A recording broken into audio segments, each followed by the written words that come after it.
Boa noite para todos. Nessa aula inaugural do Instituto Cultural Freud, eu gostaria de dar as boas-vindas aos novos participantes do programa de terapeutas. Muitos, se uniram ao programa. E agora passo a palavra a Márcia Maron, nossa nova presidente do Instituto, pela primeira vez exercendo essa função diante de todo mundo. Beijos, Márcia. Obrigada, Cine. Boa noite a todos, sejam muito bem-vindos. Para aqueles que não me conhecem ainda, sou Márcia Maron, atual presidente do Instituto. É um prazer receber todos vocês hoje aqui para a aula inaugural, que dá início às nossas atividades da Casa de Cultura. Escolhemos como tema do ano Dores da Alma, que vai nortear os estudos e discussões deste ano através das palestras e cursos. E agora vou chamar Morgana Heck para apresentar nosso convidado de hoje, Joel Birman. Joel, é uma honra recebê-lo aqui. Obrigada. Obrigado a vocês. Obrigada, Márcia. Boa noite a todas e a todos. Queria dizer que é com muita alegria e satisfação que eu dou as boas-vindas a você, Joel. Te agradeço novamente por ter aceitado o convite para estar aqui conosco hoje, nos dando essa aula inaugural, cujo título é Trauma, Subjetivação e Poder na Pandemia do Coronavírus. Bem, o professor Joel Birman, como muitos de nós sabemos, é conhecido de todos nós. Apresento, então, o professor Joel Birman, que é professor titular na UFRJ, pesquisador do Programa de Pós-Graduação em Teoria Psicanalítica da UFRJ, é professor adjunto no Instituto de Medicina Social da UERJ, pesquisador lá também no Programa de Pós-Graduação em Saúde Coletiva, é autor de muitos livros e artigos de relevância nacional e internacional. Vou apenas citar os seus 2 livros mais recentes, cujos títulos são Trauma na Pandemia do Coronavírus, Suas Dimensões Políticas, Sociais, Econômicas, Ecológicas, Culturais, Éticas e Científicas, e o título mais recente, que se chama Ser Justo com a Psicanálise. Antes de passar a palavra, queria só lembrar aos presentes que assinem seus nomes no chat, que está funcionando aqui como uma lista de presença, e também podem utilizar o chat para escreverem alguma pergunta ou comentário que o professor Joel, conforme a sua disponibilidade, vai poder atender ao final da sua fala. Então, eu desejo a todos uma ótima noite. Agradeço novamente a você, Joel, e te passo, então, a palavra. Bem, boa noite a todos e todas. Queria, antes de mais nada, agradecer ao Instituto Cultural Freud a amabilidade de ter me convidado para dar essa aula inaugural, das atividades científicas da instituição, e dizer para vocês que eu me sinto muito honrado com esse convite, muito estimulado, e dentro do tema de trabalho que vocês escolheram para o ano, sobre os sofrimentos psíquicos, os sofrimentos da alma, eu resolvi fazer um recorte, que é a relação entre poder ou governabilidade, subjetivação e trauma, na pandemia do coronavírus. A atualidade do tema, como alguns de vocês sabem, eu publiquei um livro sobre o trauma na pandemia do coronavírus há cerca de 1 ano e pouco atrás, mas o que eu vou apresentar para vocês hoje tem uma sistematização, uma articulação que eu considero, da minha parte, como sendo um avanço, que eu fiz na minha pesquisa, na minha reflexão sobre a pandemia do coronavírus. Então, que é essa articulação entre trauma, subjetivação, governabilidade, o poder, a maneira como isso se sistematiza de uma maneira um tanto quanto um pouco diferente, do que está no texto do meu livro. Então, só para avançar para vocês o que eu considero um certo progresso, digamos assim, intelectual que eu pude fazer nesse tema. Tá? Então, começando essa apresentação, né? Como eu disse, vamos articular as categorias de trauma, subjetivação e governabilidade, o poder, né? Do qual a categoria de trauma vai ser conjugada no singular, enquanto que a categoria de subjetivação e governabilidade, elas são plurais, né? A gente vai ver que existem diferentes formas de governabilidade que vão incidir sobre o psiquismo, né, sobre as formas de subjetivação, né, enquanto que o trauma ele se mantém como uma espécie de invariante. Né? E a ideia fundamental que eu queria sustentar diante de vocês, né, é a ideia de que a experiência traumática ela não é uma experiência apenas interior, mas é uma experiência que se passa na borda entre o interior e o exterior, né? Entre o dentro e o fora. Né? Essa é a razão pela qual, né, quando Freud, além do princípio do prazer, né, começou a problematizar em psicanálise a ideia de uma neurose traumática, né, que vai se tornar depois uma marca fundamental do pensamento e da clínica psicanalítica, né? A ideia de uma neurose traumática ele introduz sob a forma da neurose de guerra. Né? Então, isso quer dizer que a construção da categoria clínica de neurose traumática, como neurose de guerra, ela é inseparável, né? Desse grande acontecimento histórico que foi a eclosão da Primeira Guerra Mundial, né? Que foi, na época, considerada a guerra mais devastadora que existia, né? Na medida em que criou novas formas para a experiência bélica, né? Tal como a ideia de guerra total, né? Provocando uma novidade histórica entre as guerras anteriores e as guerras que vão suceder após a Primeira Guerra Mundial. Nós vivemos hoje sobre a forma de guerras totais, né? Onde a guerra não é apenas um acontecimento que se dá no campo de batalha entre dois exércitos, né? Mas ela é uma experiência muito mais devastadora, que engloba as dimensões ecológica, política, econômica, né? Singulares, né? E onde a sociedade civil ela é tão objeto do ataque como a sociedade política, né? Mas, enfim, ou os exércitos. Né? Mas, como eu estava dizendo, né? Eu coloquei isso a título de exemplo, né? Para mostrar como, no pensamento do Freud, a construção dessa categoria da neurose traumática ela supõe o interior e o exterior. Ela supõe o que acontece no espaço social e o que acontece no espaço do corpo e no espaço psíquico, né? De uma maneira conjugada. Então, isso quer dizer, né, que qualquer investigação, qualquer reflexão sobre o trauma e sobre o trauma na pandemia do coronavírus, em particular, que é isso que a gente vai analisar aqui, ele tem que ser de ordem interdisciplinar, exatamente porque, né, ele vai envolver as dimensões interna, externa, o dentro e o fora, de maneira que nenhum discurso isolado vai dar conta disso. Né?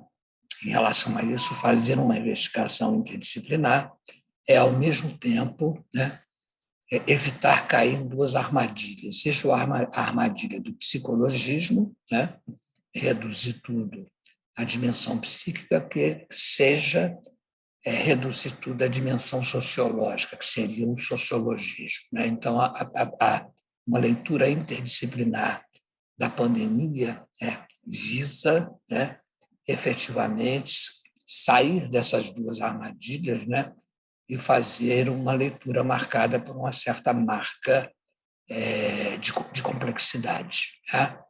Então, a pandemia me parece que é um exemplo muito rico, né, pela multiplicidade de acontecimentos que ela contém, né, de nos levar a poder sustentar essa tese, que é uma tese subsidiária que eu estou sustentando diante de vocês, né? De que a categoria de trauma em psicanálise ela tem que ser investigada na sua articulação com o que acontece em outros registros sociais, políticos, né? Propriamente ditos, além da dimensão propriamente psíquica. Tá? Então, acho que é um exemplo ideal disso. Né?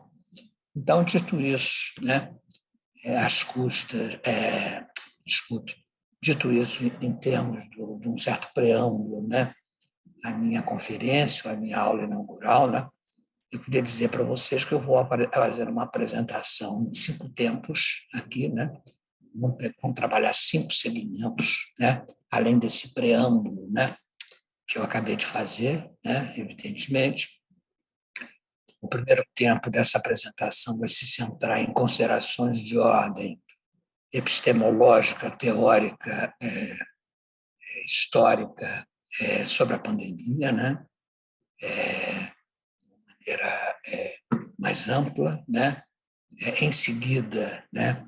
A gente vai tentar caracterizar, né? Junto com Freud, o que nós estamos definindo como sendo a experiência do trauma, né? Delinear a experiência do trauma, né? Num terceiro momento, a gente vai reconfigurar as diferentes formas de formações clínicas que se produzem, né, na experiência da pandemia, né? Num quarto tempo, né? Além de considerar essas diferentes formações sintomáticas da pandemia, né? A gente vai articular com formas básicas de subjetivação, né? E num quinto tempo, finalmente, a gente vai articular isso com o que eu chamei de formas de governabilidade ou experiência do poder, né? Então, são esses 5 temas, 5 segmentos, 5 passos lógico-metodológicos que eu vou fazer aqui com vocês, teóricos e metodológicos, né? Só para preparar o terreno, né? Do que eu vou dizer substantivamente a propósito de cada um desses segmentos, né? Então, iniciando pelo primeiro ponto, né? Por essas considerações de ordem epistemológica, teórica, histórica, né? É preciso dizer que a pandemia do coronavírus ela é o acontecimento, a crise humanitária, né? ou a violência humanitária mais importante do século XXI. É claro que nós temos agora a guerra da Rússia com a Ucrânia, depois a gente vai ver como é que isso vai ficar, né? Mas, de qualquer maneira, se a gente considerar o número de mortos que ocorreram com a pandemia, né? Mais de 4 milhões de mortos, né? Do qual se destacam as mortes nos Estados Unidos e no Brasil, né? De uma maneira, digamos assim, inesperada, né? A gente vê que a pandemia ela provoca uma catástrofe humanitária de altíssima proporção, né?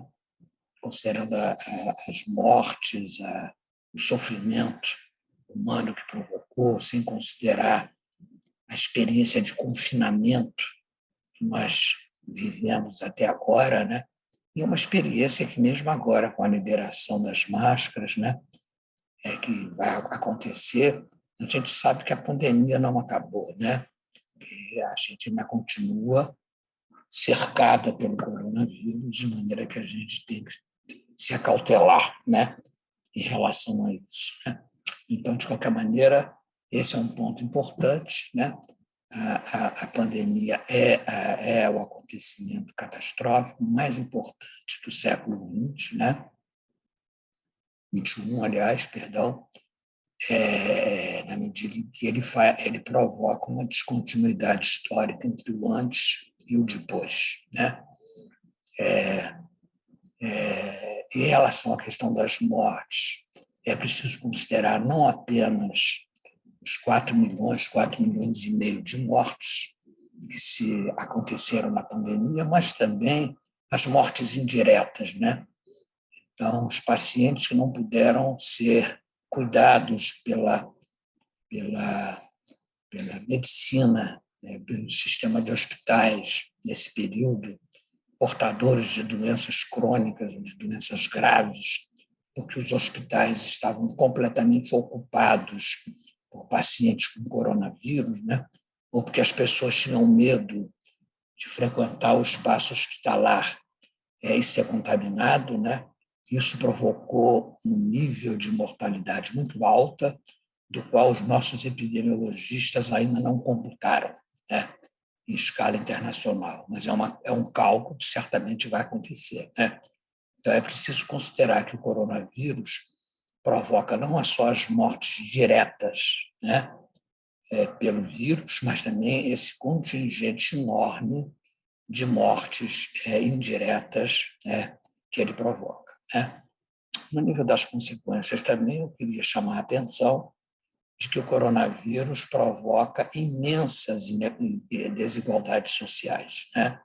Então, uma das coisas que vai caracterizar a experiência da doença ou da infecção, né, é o fato de que as classes médias altas e as elites, né, tiveram certos privilégios, né, que as classes populares ou as classes médias baixas não tiveram, né?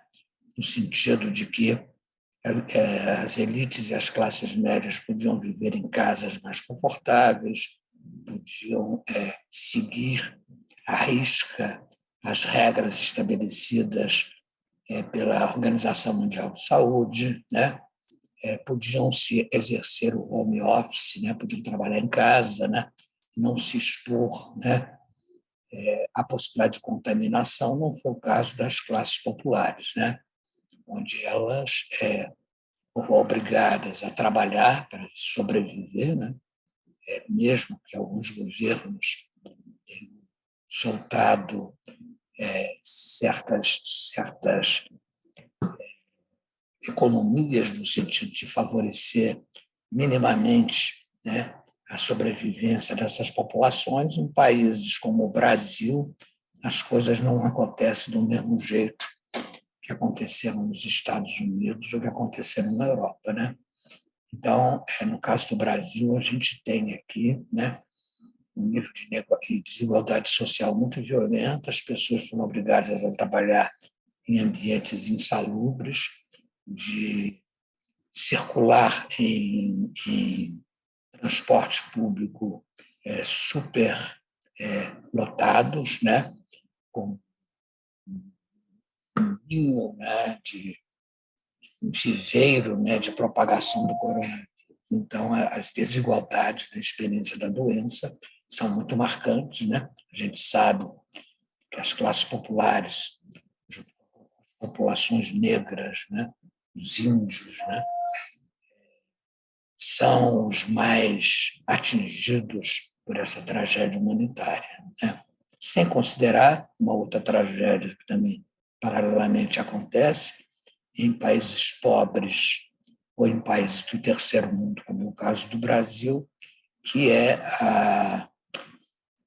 a epidemia da fome, né? E a gente até hoje está vivendo já isso, né, com os efeitos desastrosos que a pandemia teve sobre a economia e sobre as práticas alimentares, né, das classes populares. Então, a gente tem também uma epidemia da fome, junto com as desigualdades sociais e essa mortalidade, né? Sem desconsiderar também um outro ponto importante, né, que é aquilo que a gente está se aproximando agora disso do Brasil, mas que em alguns países europeus, como a Alemanha, né, já se fazia isso desde o começo da pandemia, né, que é os efeitos de cronicidade, né, que a pandemia pode provocar, que a doença pode provocar, né, no sentido de certas doenças crônicas dos rins,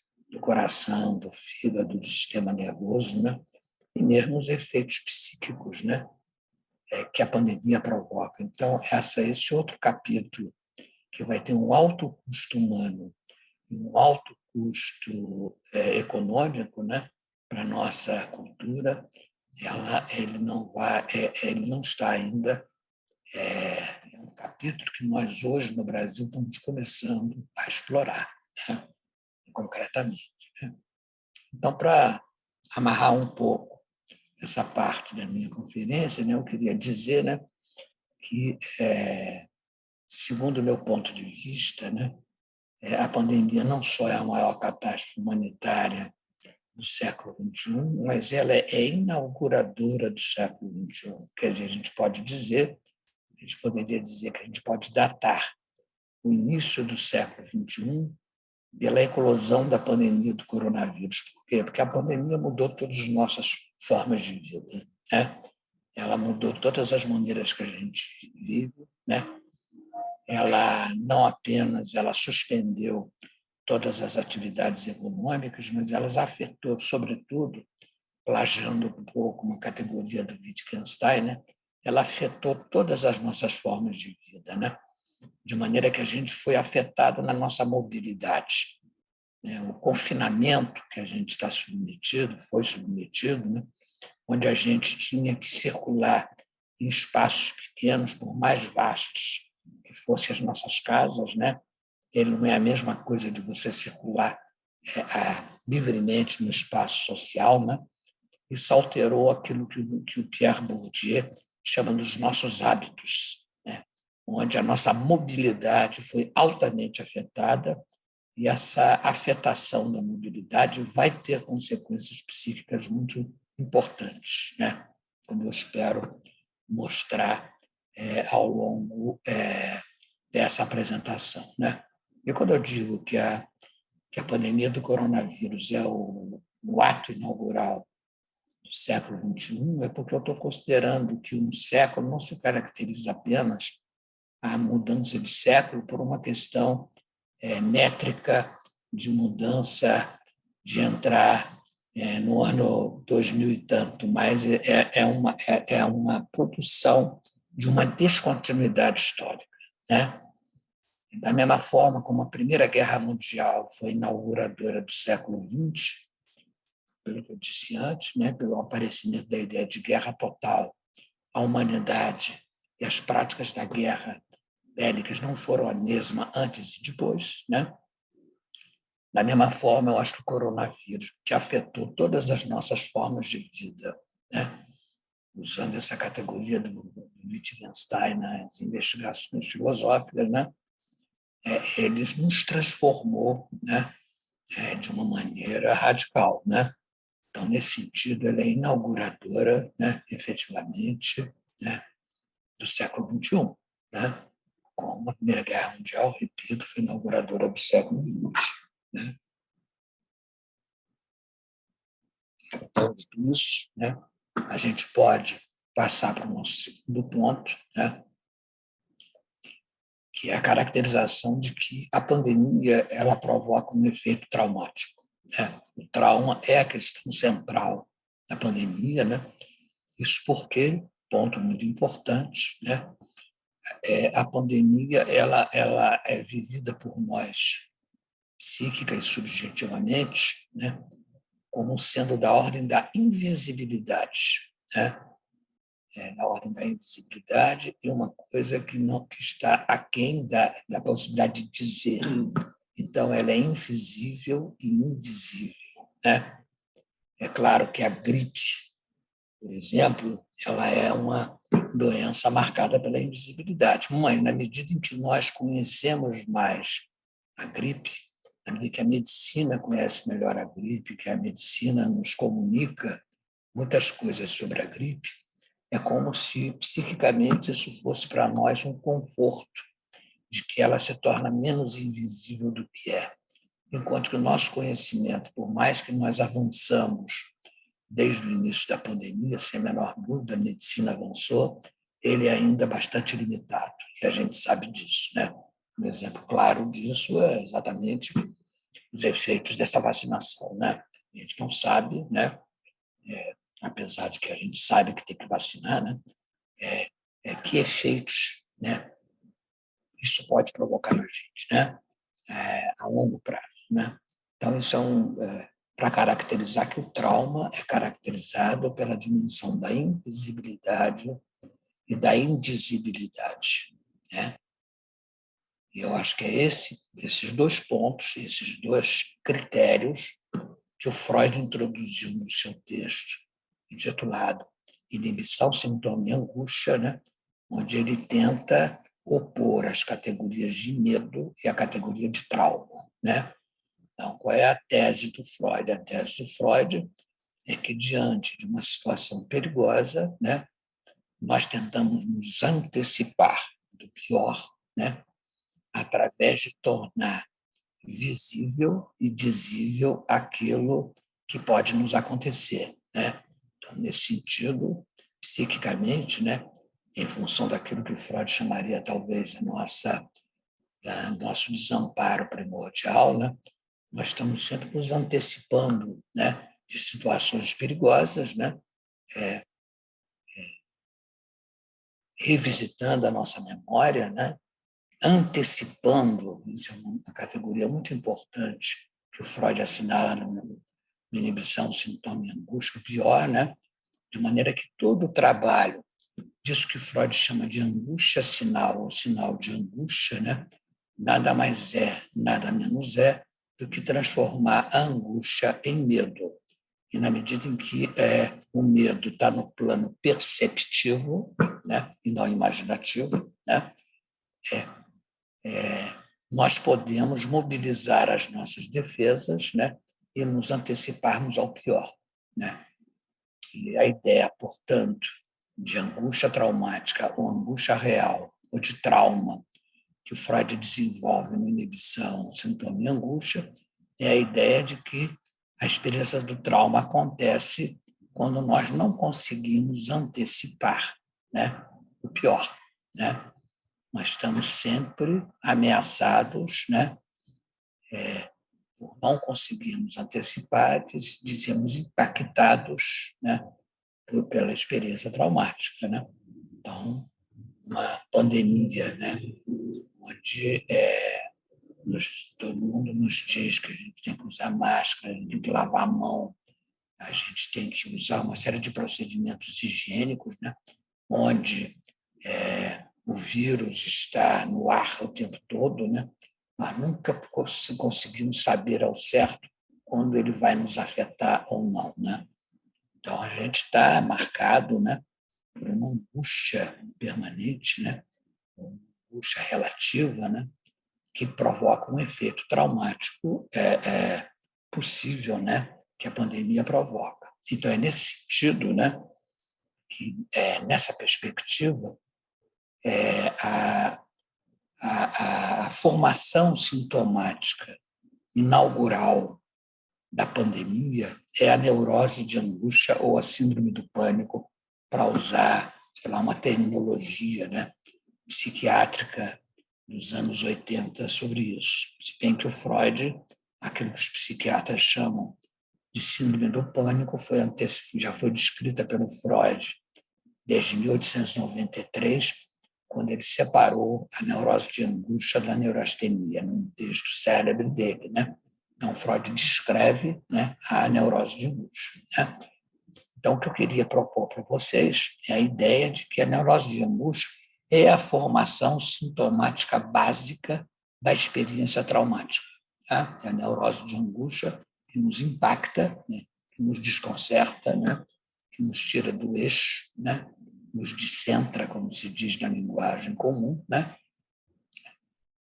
De forma que as outras formações sintomáticas que eu vou descrever para vocês em seguida, eles são derivações dessa formação sintomática primordial, que é a neurose de angústia, e quando angústia real, né? Para usar uma terminologia do Freud, para opor a angústia real à angústia sinal.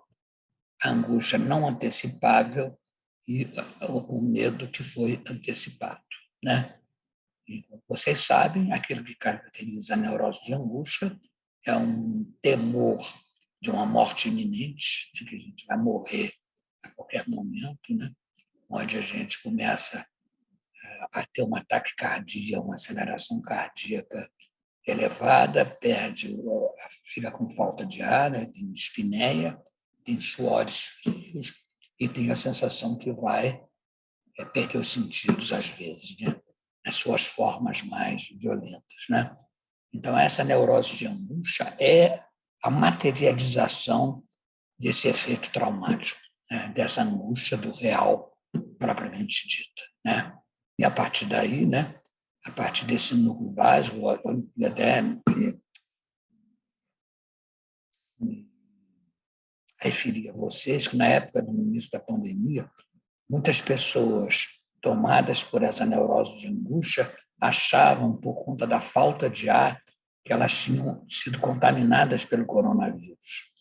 E muitas delas iam aos hospitais, né, para serem diagnosticadas ou serem tratadas, e muitas delas pegaram o coronavírus nessas visitas aos hospitais de uma forma paradoxal, né?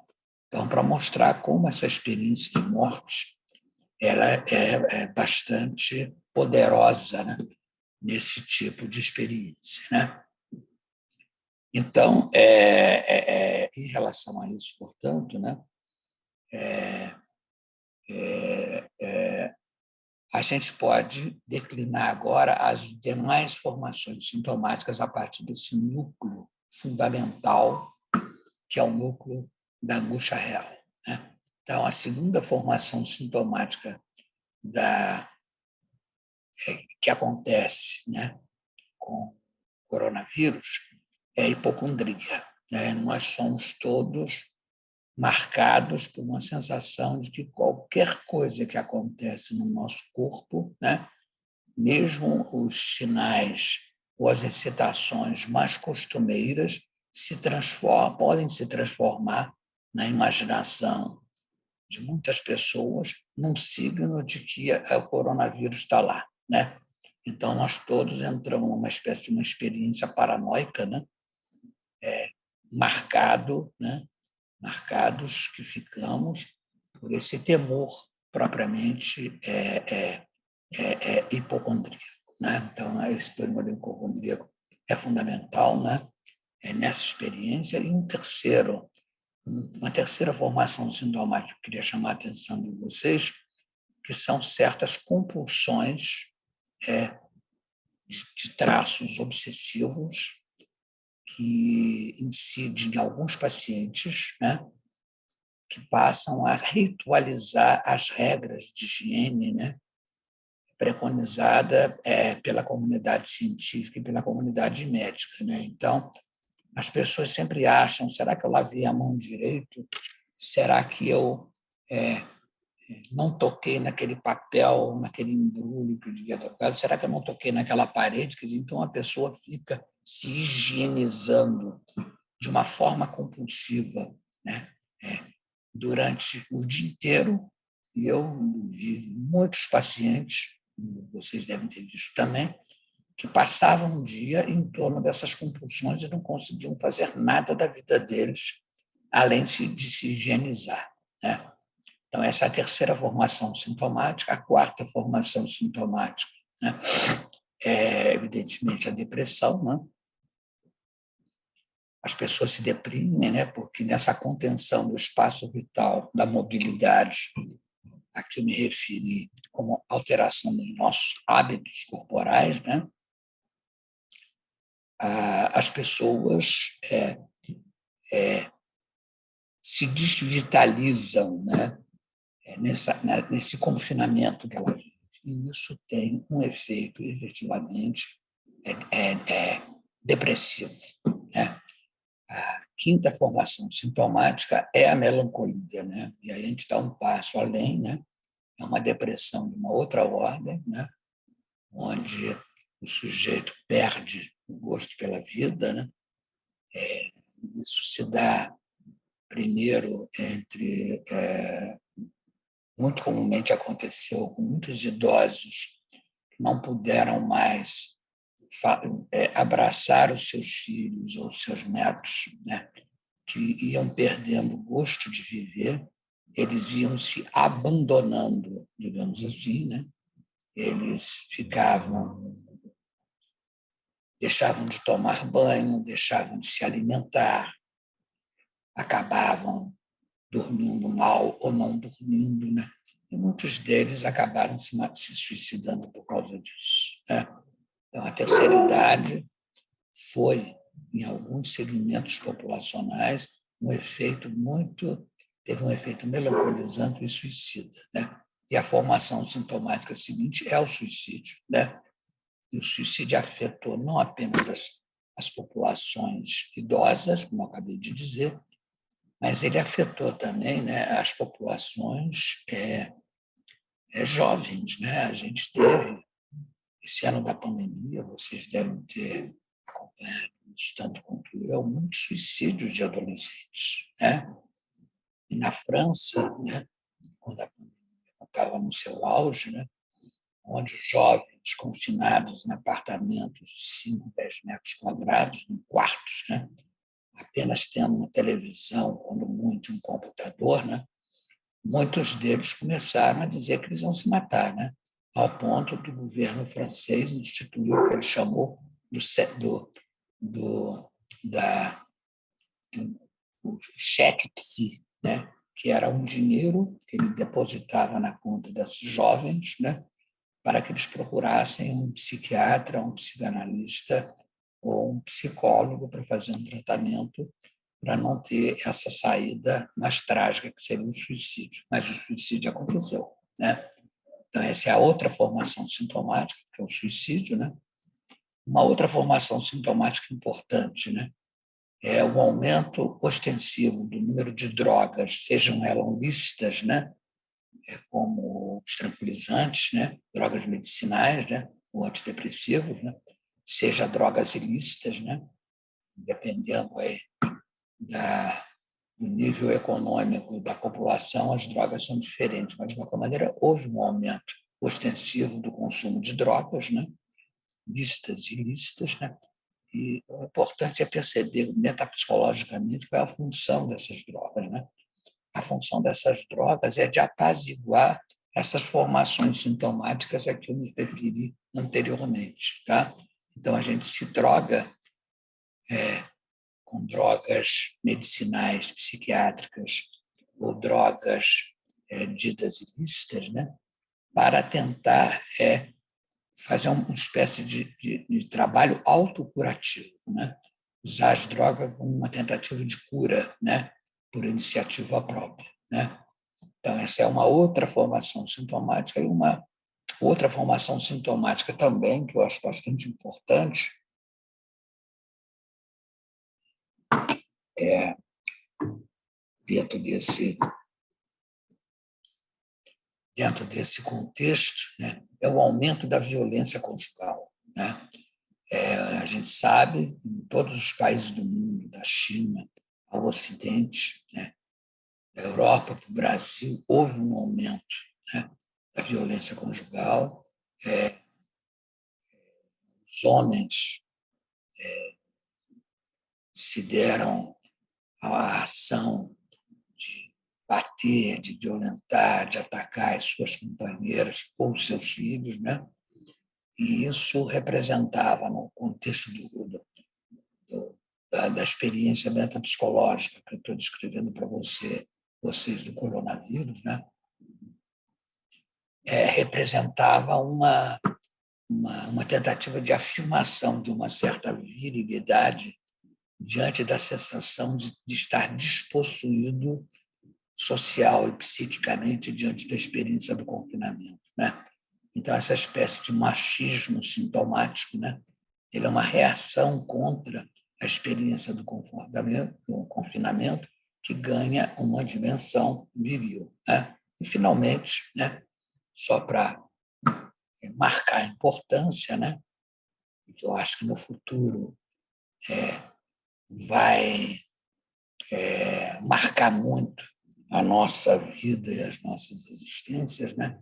No caso de qualquer país, no caso do Brasil, eu estou falando agora de nós, né? Mas qualquer outro país, Estados Unidos, Europa, né? Como é que nós vamos conviver com esses mortos que foram todos mal enterrados na época do coronavírus, né? A gente sabe, né, segundo Freud, né, que a experiência do luto implica que os rituais fúnebres sejam um passo inicial para que uma experiência de luto, conforme diz o Freud lá no Luto e Melancolia, possa acontecer, né? Então, acontece que, por razões sanitárias, vocês sabem que não teve rituais funerários para ninguém, né?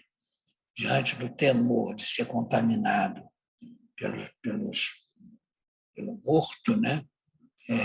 Esses rituais foram suspensos, né? De maneira que a gente enterrou, né? As pessoas de uma maneira, digamos assim, indigna, sem rituais sociais, na ausência de rituais religiosos, né, para aqueles que valorizam a religião, né, de maneira que a indignidade é a marca fundamental desses mortos. Né. De maneira que nós estamos numa situação, para parafrasear Sartre, né, uma obra dele de teatro dos anos 50, chamada Mortos sem Sepultura, né, em que ele dizia o seguinte, né, eu estou dizendo o seguinte, pegando esse título do Sartre, esses mortos que foram mal enterrados na pandemia, né, eles são mortos sem sepultura. Eles não foram enterrados. Né? Eles estão no rés do chão. Né? E eu acho que nós temos, em relação a esses mortos, uma relação de dívida. Né? Dívida no sentido que não só nós os não enterramos como seria necessário, mas também, fato muito importante, né, que a gente sempre se pergunta por que foi ele que morreu e não eu. Né? Por quê? Porque eu sou mais rico, porque eu tenho uma casa melhor, porque eu tenho mais genética, defesas imunológicas, porque ele não eu. Né? Então, isso provoca, né, uma sensação melancólica, e esse é o ponto que eu queria insistir, que faz com que esse trabalho de luto nós vamos levar muito tempo, né, para conseguir, né, efetivamente elaborá-lo. Né? Queria só, em relação a isso, dar um lembrete de um fragmento literário. Né? Vocês conhecem o Scott Fitzgerald, que é um autor americano, né? E as obras dele, o Fitzgerald foi um cara que atravessou a pandemia, né, de a gripe espanhola, né, na época pós-Primeira Guerra Mundial. Né. E vocês não vão encontrar nenhuma referência do Fitzgerald à pandemia, né, de 1918. Mas a obra do Fitzgerald ela tem uma atmosfera permanente de melancolia. É uma experiência de perda, né, permanente. Uma perda que provoca uma experiência melancólica. Né? Então, eu acho que eu queria ressaltar esse ponto, porque eu acho que isso é um problema importante para o nosso futuro, nós pensarmos exatamente de como nós vamos fazer esse trabalho de reparação, né, para que esses mortos possam ser honrados e a gente possa enterrá-los com sepulturas e não permanecer numa condição de sem sepultura. Né? Então, dito isso, né, eu concluo esse terceiro movimento, né, que é o movimento das formações sintomáticas, né, e queria agora introduzir um quarto movimento, que é o movimento das formas de subjetivação. Né? Então, digamos que esse conjunto de reações sintomáticas eles são modulados por formas de subjetivação. Né? E essas formas de subjetivação são duas, do ponto de vista estrutural, né? Do ponto de vista psicanalítico. Né? Segundo, pelo menos, eu entendo isso, né? Eu compreendo isso, né? Eu interpreto isso. Né? Então, a gente tem duas formas de subjetivação estruturais no psiquismo, a saber, o desamparo e o desalento, né? Que são formas diferentes de subjetivação. Né? Em relação a isso, né, a primeira pergunta que fica é se perguntar qual é a diferença entre o desamparo e o desalento. né?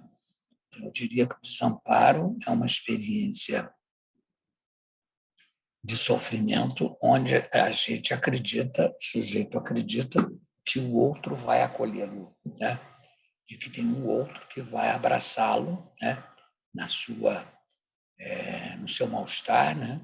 No seu sofrimento, e que o outro vai abraçá-lo. Então, é uma crença no outro, né?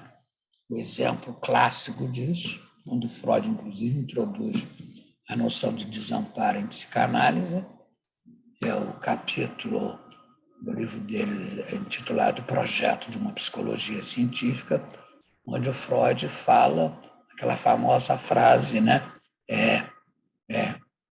De que a criança chora esperando que o outro a acolha, né? No seu desamparo fundamental, né? Então, o choro da criança, segundo Freud, né, é a razão de todos os motivos morais, na medida em que a alteridade ética seria construída, né, através dessa experiência, né, de acolhimento fundamental, né? Então, esse é o desamparo. Mas existe o desalento. Então, a gente poderia dizer, por oposição, que o desalento é uma experiência psíquica que se caracteriza como o sujeito perde, né, qualquer expectativa de ser acolhida pelo outro. Ela não acredita mais nisso, né? E em relação a isso, portanto, ela se sente lançada num certo deserto do real, né? Para usar a expressão aí do Zizek, né? Ele fala do deserto do real, né? É no deserto do real onde, né, o sujeito se vê sem possibilidades de se defender. Eu acho que um exemplo muito claro disso, antes da pandemia, para chamar a atenção de vocês, é a experiência dos refugiados, né? Os refugiados que saíram do Oriente Médio, que saíram da África em relação à Europa, ou que saíram da América Latina em relação aos Estados Unidos, né?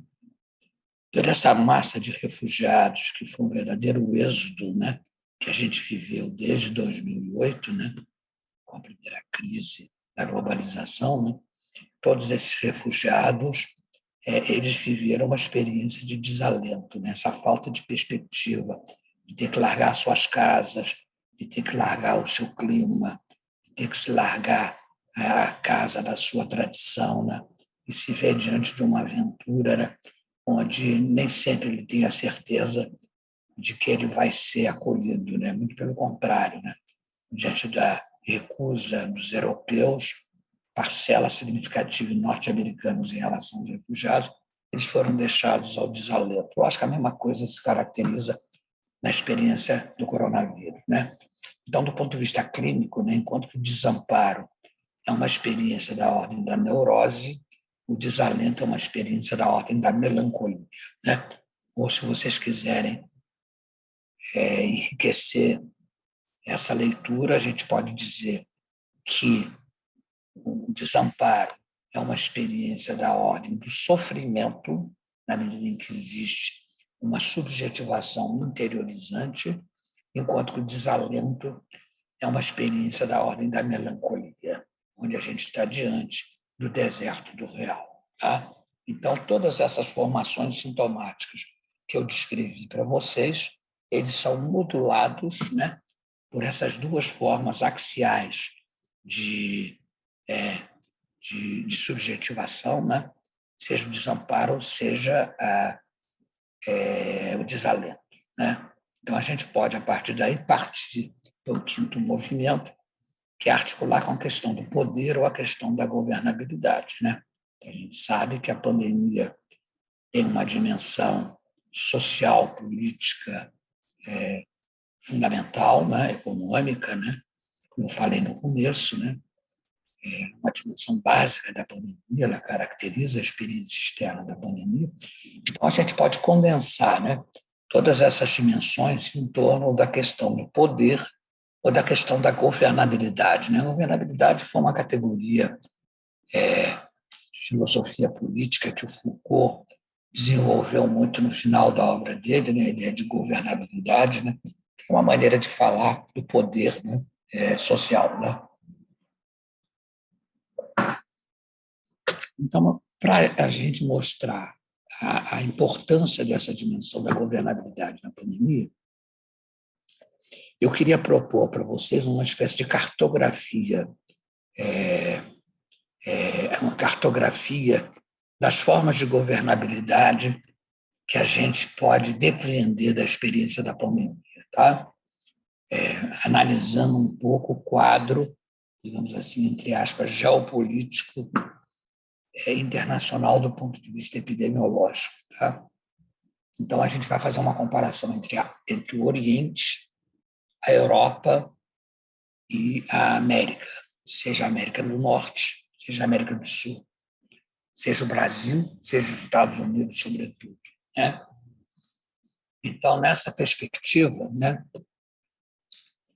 se a gente for examinar, né, a obediência dos asiáticos, dos orientais, diante da pandemia, né, que muitos autores interpretam como sendo um sinal, né, do autoritarismo, né, dos imperadores, ou da tradição oriental, né? Mas eu acho que a gente encontra um conceito muito importante desenvolvido pelo antropólogo social Louis Dumont, que é de considerar que as sociedades orientais, entre outras, né, mas as sociedades orientais, elas são sociedades holísticas, né? Isto é, o indivíduo não é separado da totalidade, né? O sujeito se vê imerso numa totalidade que é formadora da sua própria intimidade, né? Então, nessa medida, né, as culturas indígenas, como a cultura oriental, elas são marcadas exatamente pelo que o Louis Dumont chama de holísticas. Eu estou citando um livro dele chamado Ensaios, né, do individualismo moderno, né, onde ele trata exatamente dessa categoria de sociedades holísticas, mas vocês têm outras obras dele interessantes, que é o Homo Hierárquicos, onde ele trabalha com as sociedades indianas, por exemplo, né? Que também é uma sociedade asiática, né? Oriental. Né? Então, basicamente, a ideia é que os asiáticos, chineses, vietnamitas, coreanos, né? Obedeciam, né, às práticas do Estado, de seguir as regras da Organização Mundial de Saúde, de serem obedientes, né, às regras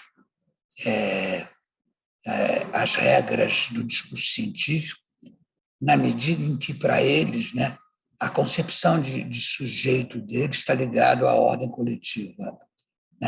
Esse é o sentido da ideia de sociedade holística.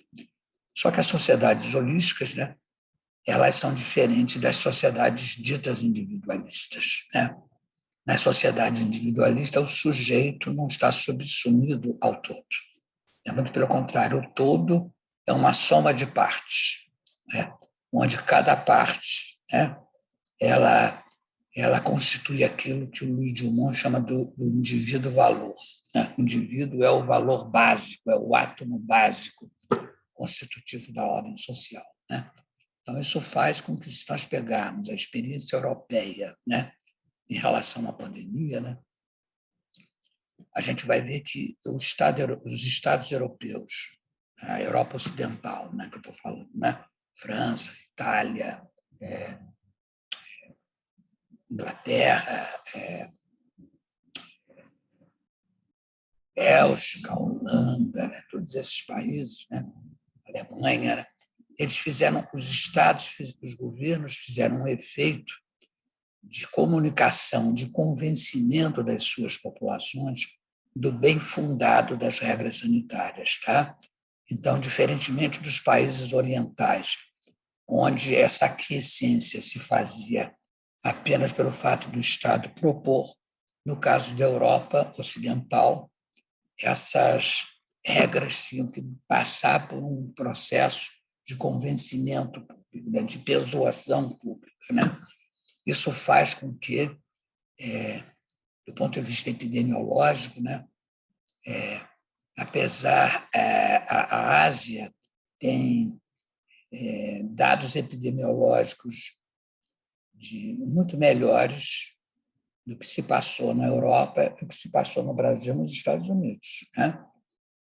Por conta do que eu falei, de ser uma sociedade holística. Mas, no caso das sociedades individualistas, como os países europeus, né, onde houve uma certa proteção, né, não tem os mesmos indicadores de mortalidade e de transmissão que aconteceram no Oriente, mas teve, né, um relativo sucesso, né, no domínio da pandemia. Essa que é a verdade, né?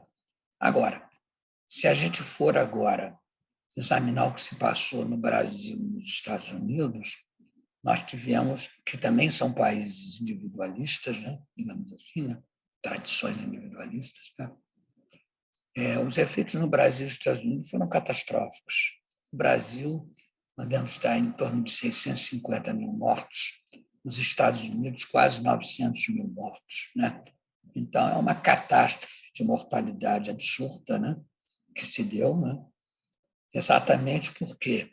Porque tanto no caso dos Estados Unidos com Trump, quanto no Brasil com Bolsonaro, né,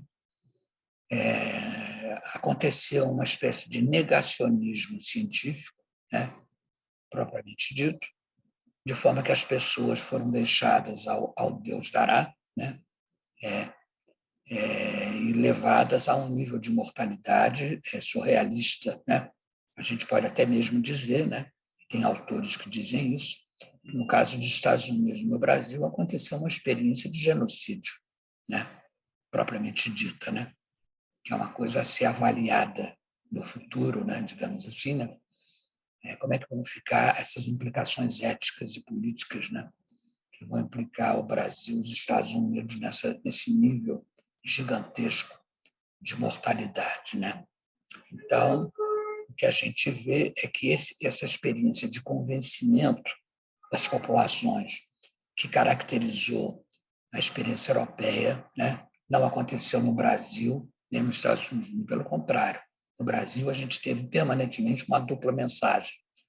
A dupla mensagem da comunidade científica e médica, né, e o trabalho desconstrutivo do poder presidencial através da fala do Bolsonaro e dos seus asséculos, né? Então, a gente teve aí um nível de desorientação populacional sério, né? Então, a gente vê que os Estados Unidos e o Brasil têm uma modelagem de governabilidade diferente do que aconteceu na Europa e do que aconteceu no Oriente, né? Se diferencia da Europa exatamente por conta desse negacionismo científico, né? Eu queria chamar a atenção de vocês para um ponto importante, né? Isso que a imprensa chama de negacionismo, né? O que a gente fala, como eu estou falando aqui, para caracterizar essa relação do Bolsonaro ou do Trump com o discurso da ciência, né? Do ponto de vista psíquico, né? Ele é aquilo que o Freud chama de recusa, não é bem uma denegação.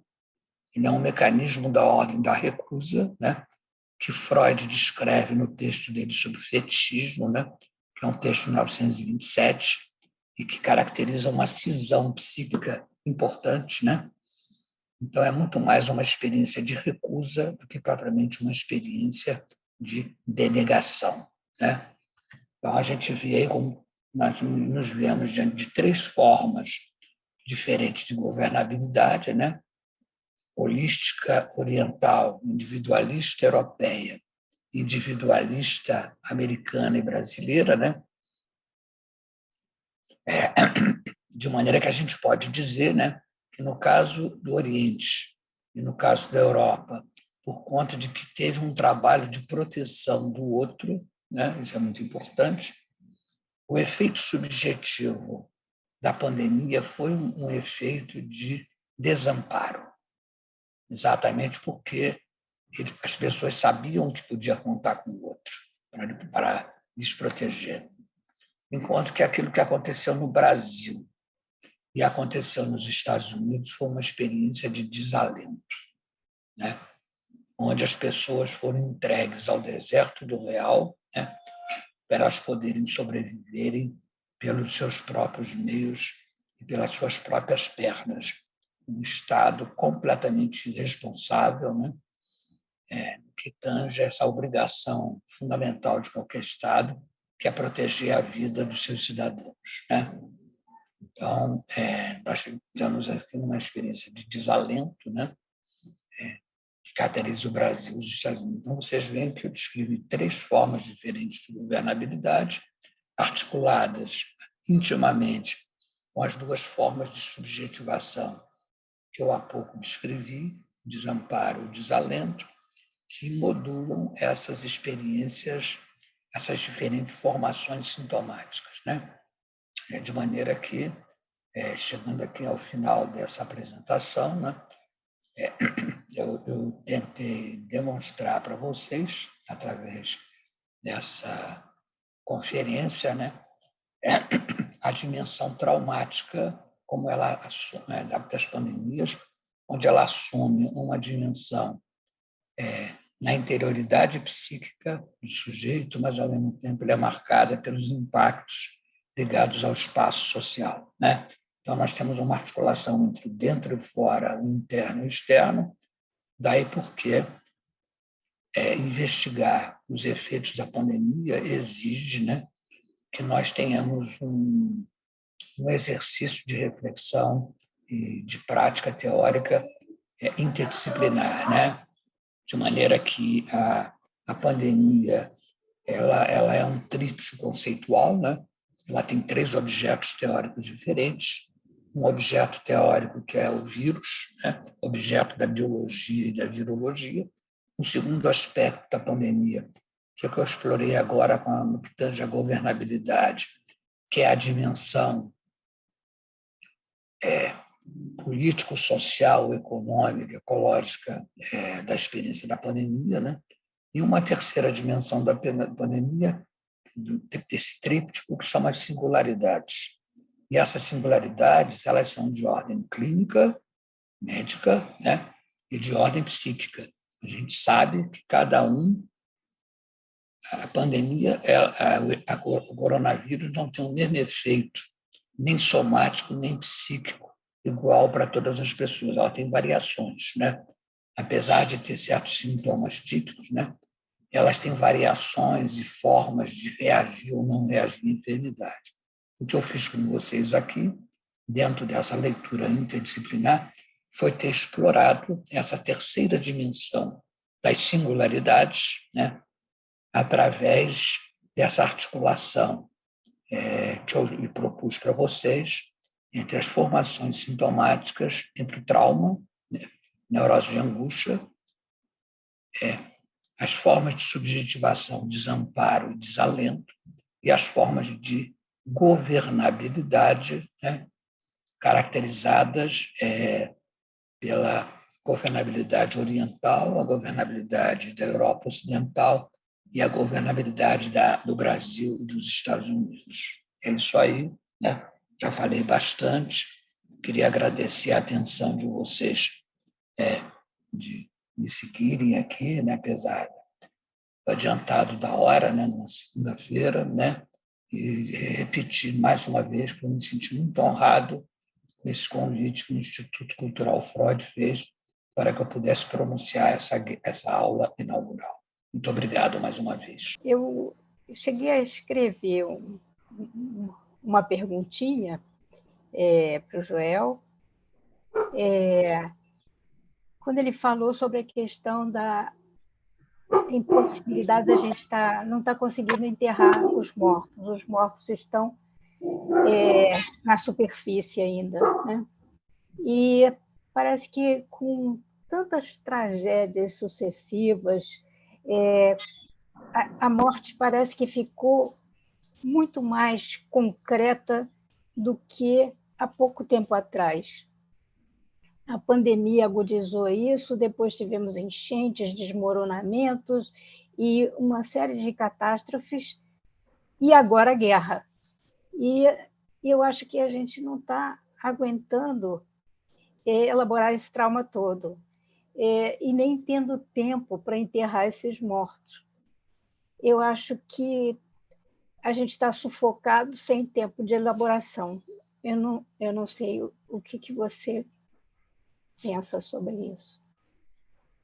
Obrigado, Vera Perestrela, pela sua pergunta. Estou plenamente de acordo com você, né? Eu acho que o mundo da nossa pós-modernidade, ou da modernidade avançada, né? Ele é marcado pelo aumento inédito da violência, né? Em níveis cada vez mais surrealistas, né? E nós estamos agora assistindo, né, uma sequência que vai da pandemia, que talvez vai virar endêmica, né? E imediatamente a gente se vê diante de uma guerra, como a guerra da Ucrânia, né? Onde nós estamos sobressaltados, né, diante da possibilidade de que isso possa gerar uma terceira guerra mundial e uma guerra atômica, né? Quer dizer, onde as nossas vidas, né, vão desaparecer, né, as nossas e dos nossos descendentes. Então, é uma experiência traumática da maior gravidade, né? E eu acho que nós estamos submetidos àquilo que eu já, em alguns textos meus, chamo de uma experiência do excesso, né? Onde o excesso pulsional fica aquém da nossa capacidade de simbolização. Daí, evidentemente, esse efeito que eu chamei de um efeito melancolizante, né? E desses mortos que não são enterrados, né? Essa escalada, né? Eu queria só para pontuar genealogicamente, que eu acho importante dizer isso para vocês, né? Não sei se vocês estão acostumados com esse tipo de leitura, né? Mas o Freud, né, na obra dele, Psicologia das Massas e Análise do Eu, ele fez uma pontuação importante, né, que marca a diferença dele em relação ao tempo histórico anterior, naquela obra Considerações sobre a Guerra e a Morte, onde ele opunha, né, a paz e a guerra, né, com a formulação de que, nos tempos de paz, há uma interdição de matar e, nos tempos de guerra, existe uma autorização de matar. Então, nessa obra, o Freud introduz a ideia do Estado, é o Estado que faz isso. Então, o interdito de matar não é um interdito universal, ele é um interdito histórico, social e político. É o Estado que define quando você pode matar e quando você não pode matar, né? Então, Freud, de uma certa maneira, através disso, mostra a relatividade do não matarás, digamos assim, né, esse preceito bíblico, né, que ele trabalha em alguns momentos da obra dele, né, mas, sobretudo, né, quando ele introduz, né, a psicologia das massas e a análise do eu, onde ele está vivendo ali, né, os efeitos da Primeira Guerra Mundial, a desorganização do espaço europeu, né, que se produz ali, né,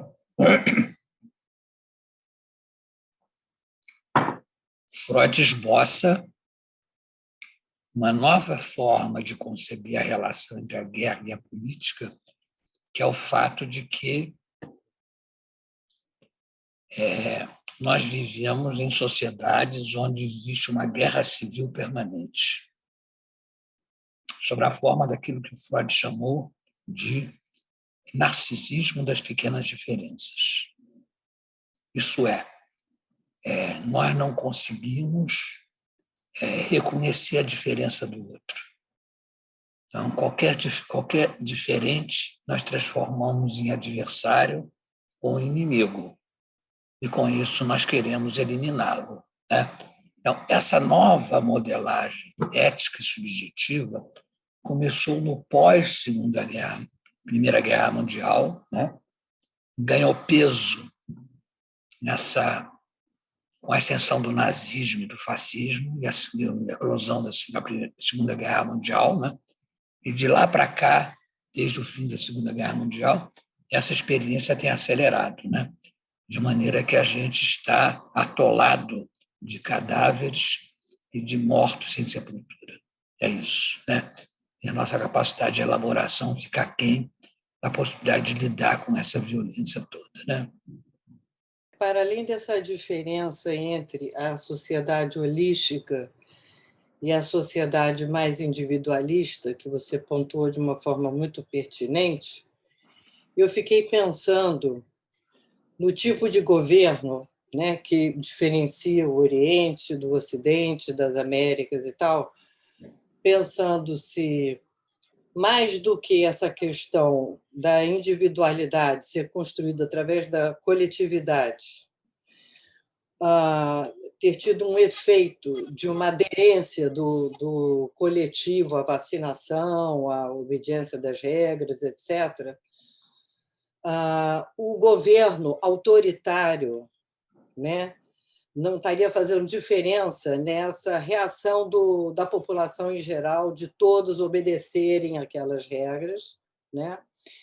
E não vou nem falar da América, de Bolsonaro e Trump, porque isso aí nem vale a pena comentar sobre isso, mas vamos comparar com a Europa, né?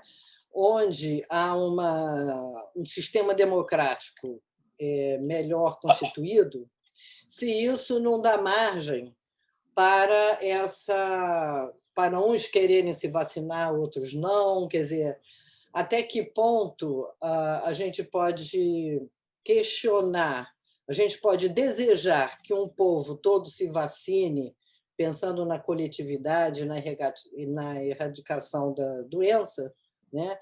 E, ao mesmo tempo, pensar na liberdade individual poder ser afirmada, por exemplo, no sentido da pessoa não querer tomar uma vacina ou não querer obedecer às regras, né? Eu acho que as sociedades orientais elas não são sociedades democráticas como as sociedades europeias. Você tem toda razão, né? Introduzir essa diferença, né? Porque as sociedades individualistas introduzem a noção da possibilidade de ter que construir uma ordem democrática, né? Como forma de viver em conjunto, né? E, ao mesmo tempo, a liberdade individual de cada sujeito é fundamental, né?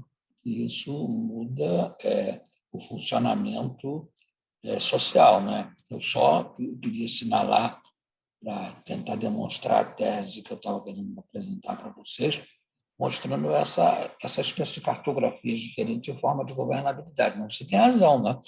Agora, tem que considerar também que as consequências disso também são ter uma ordem democrática ou não ter uma ordem democrática, né? Que muda também entre o holismo e o individualismo, né? Então, em relação a isso, né, você tem uma desconfiança nas sociedades europeias, na sociedade americana, né, em relação à vacina, né? No caso da sociedade americana, eu acho que tem a ver com certos efeitos de certas vacinas que foram dadas, eu acho que nos anos 40, 50, que provocou um grande número de mortes, né? Então, as pessoas estão sempre duvidando, né? O quão seguros são as vacinas, né? Você tem também uma experiência europeia, né, de recusa a isso, né? Como nós tivemos também no Brasil, no século XIX, começo do século XX, com a experiência do Oswaldo Cruz, né? Onde a gente teve a famosa revolta contra a vacina, né? Onde o Oswaldo Cruz começou a derrubar as favelas, as casas populares, né? Em nome da saúde pública, né? Dizimando as pessoas, e as pessoas começaram a se revoltar, né? Então, é a mesma coisa, né? Quer dizer, então, acho que... Mas, para isso, é preciso ter essa dimensão dessa liberdade como marca antropológica fundamental do sujeito. Então, é nesse sentido que eu entendo a sua ponderação, Suzana, perfeitamente. Eu fiquei aqui o tempo todo pensando, queria voltar a essa questão das formas de subjetivação, porque eu fiquei pensando no Carnaval do Rio de Janeiro, né? O Carnaval que não houve, mas houve. E eu fiquei pensando que quando a gente vê a formação de sintoma que você está trazendo, e eu estou super de acordo, né? Depressão, melancolia, suicídio e tal, ao mesmo tempo, me parece que a gente está oscilando entre o que seria, pelo menos eu estou pensando em Rio de Janeiro, tá? Mas eu acho que isso pode ser pensado de uma forma mais ampla, talvez. E a gente está oscilando entre desalento, será que a gente está oscilando entre desalento e uma performance excessiva do corpo, esse corpo que ficou confinado, que ficou ameaçado o tempo inteiro pela pandemia, e de repente ele se visibiliza sem medo de contágio, sem medo da morte que, sei lá, que ronda, né, a gente ainda de alguma maneira, porque o contexto é de pandemia, né? Mesmo que a gente tenha aí números menores.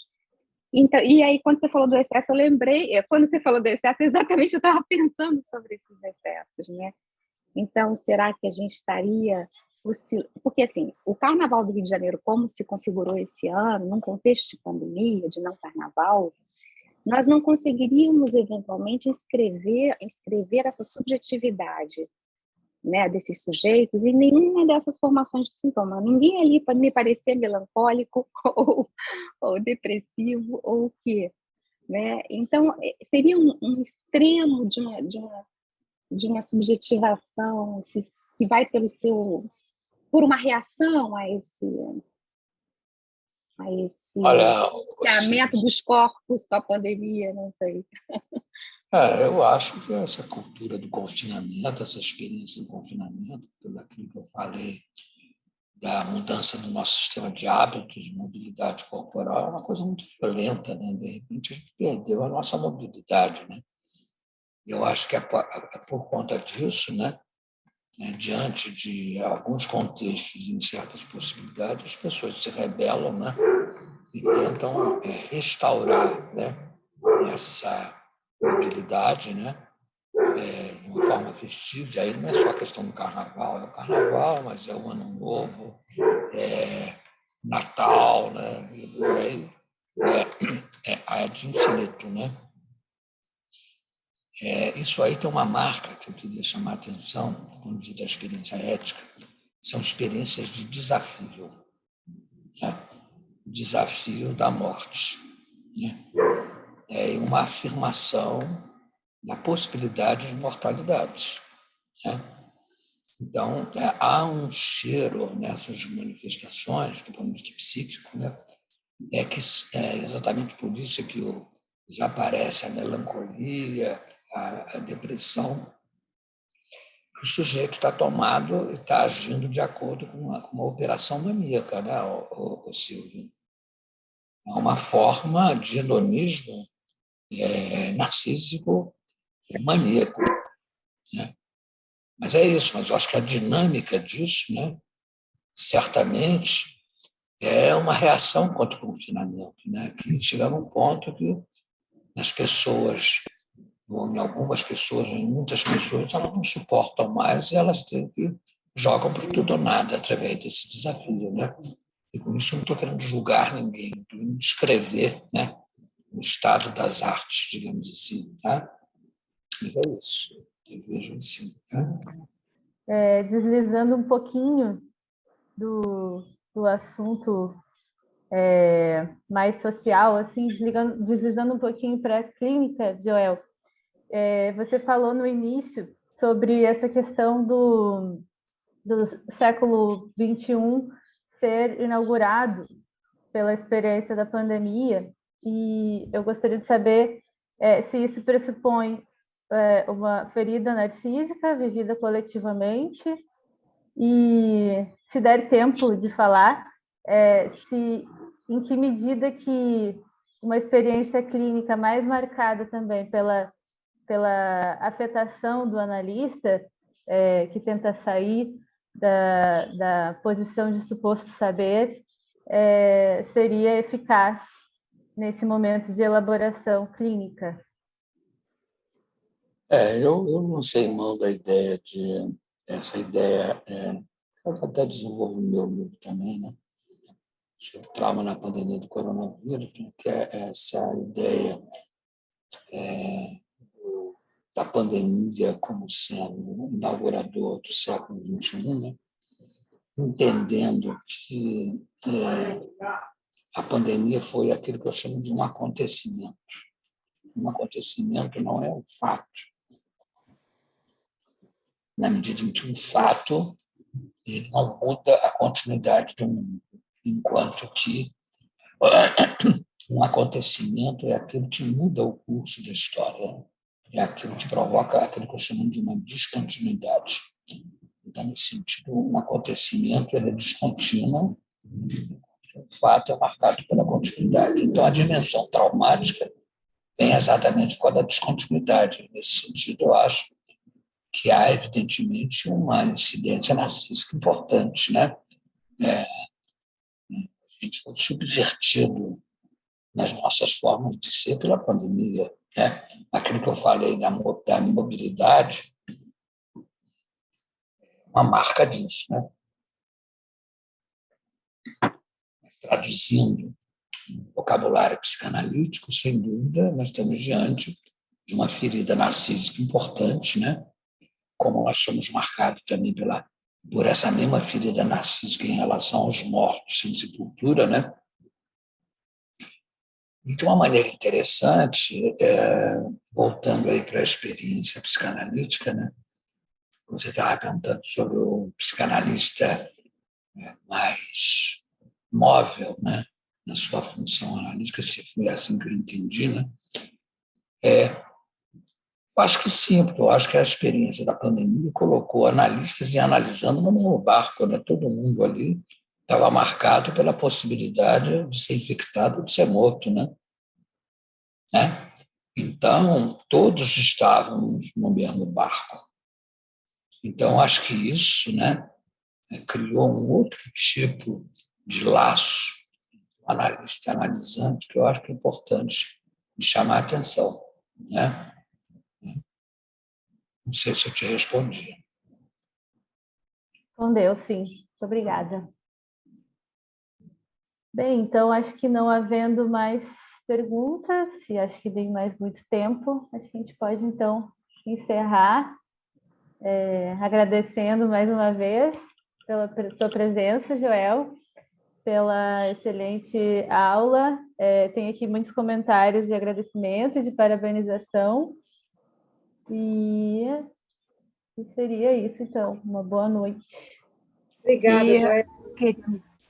Queremos agradecer, em nome da Casa de Cultura, do Instituto Cultural Freud, pela presença tão esperada por nós durante todo esse tempo. Fala, Márcia.